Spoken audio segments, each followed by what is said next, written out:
enjoys it.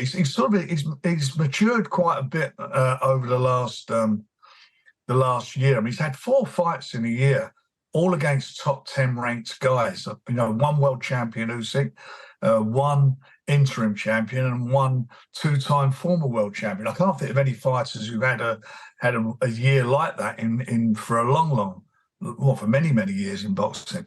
But he's done brilliantly. But he's not interested in the media side of it. It's hard work to get him to do things.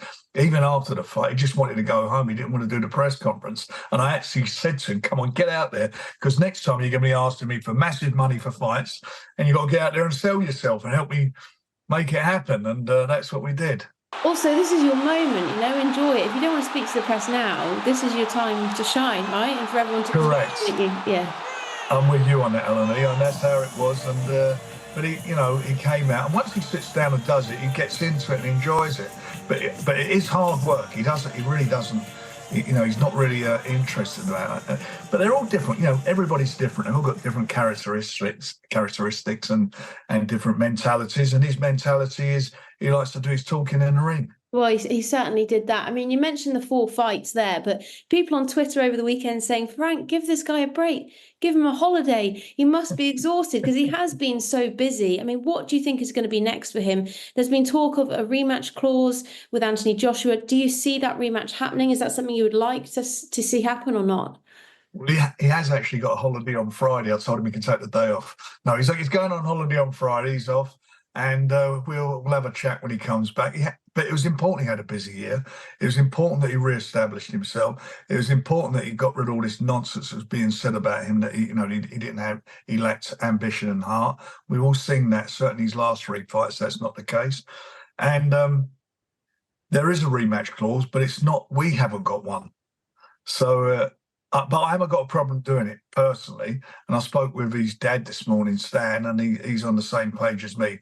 So who knows? It may happen, but it's all too soon to determine that. Let him go and have his holidays, break, switch off.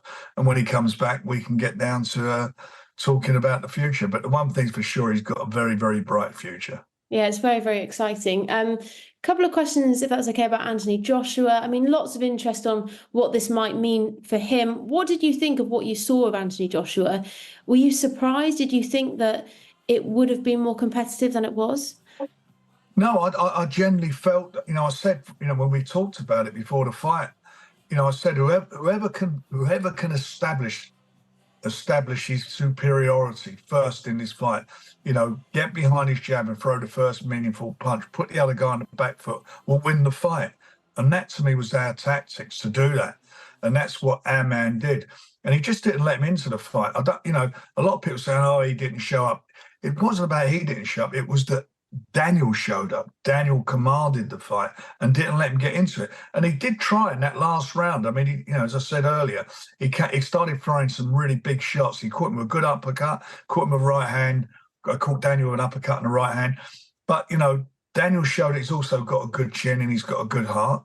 And, it was a young man's fight. That's what it was. The young guy came through. It happens. This is sport, There is always a change in the guard. Very rarely does a fighter go out undefeated or whatever. But this guy's shown what he's all about. I've had faith in him since the age of 17 when we started sponsoring him, and through his couple of little ups and downs, we stuck with him because we've had belief in him, and he's delivered. And for AJ's been a tremendous servant for world boxing, certainly for British boxing. Gold medalist in the Olympic Games, 2 times world champion, nation's favourite. My guy went into the lion's den. He got booed going into the ring. But as I said again before the fight, they'll cheer him when he comes out, and they did that. Do you want to see Anthony Joshua back in the ring? I mean, he doesn't want to retire. He wants to fight on. What do you make of what you heard from him after the fight? All fighters are like this. Fighters, believe it or not, fighters are the first people to know when they should retire, but the last to admit it.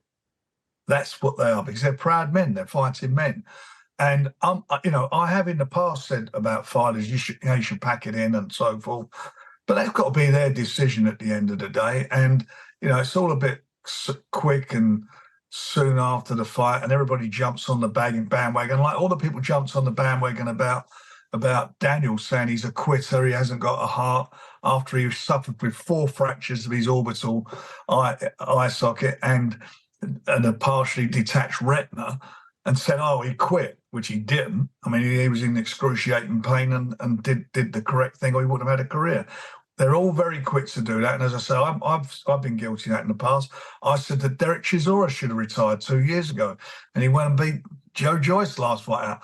You know, it is what it is. And at the end of the day, AJ's got people around him who's going to advise him what they feel is the best thing for him to do. He's got a family that obviously care about him and they'll advise him.